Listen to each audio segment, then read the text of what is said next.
Okay, so we're working from passing the half guard when your opponent has the underhook here. And since I can't break him down, normally if I have my underhook here, I can move to this side very easily or protect him from coming around my back.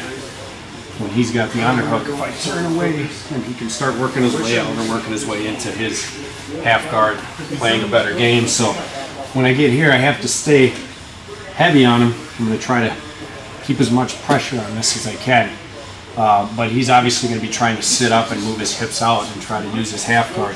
So the first thing that I do from here is I'm going to take my hand, put it over his shoulder, and I'm just going to turn and lift his chin up. By doing this, I kind of keep him from turning into me. Now I take my other hand and I come and I hook underneath to kill that underhook.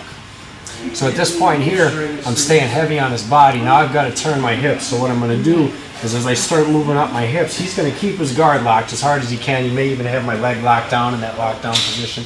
All I need is my hand here to just basically keep my weight down on this underhook so he can't move.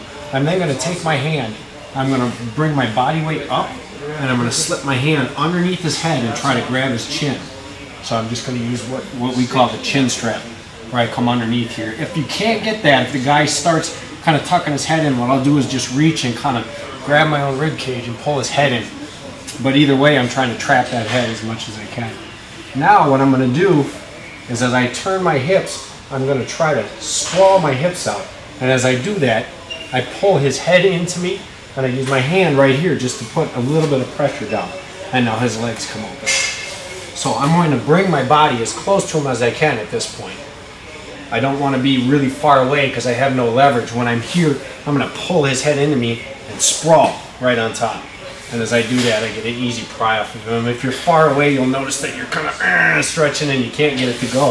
If I'm right here, I pull and he sprawls. Now all I'm going to do is turn, and I drop my bottom leg just kind of underneath, and I walk my tippy toe back. You can see it's almost like a knee bar. If I actually put pressure on right there, I can straighten his leg up. But when I get to this point here, you get guys with long legs sometimes, you're trying to take the leg out and they're following your leg like this. If I just walk my toes back, now I can step my leg back here. The whole time controlling this and the head so that he can't move. Then when I get to this position here, I usually turn his legs so his hips are away. And now I can come into my crossbody.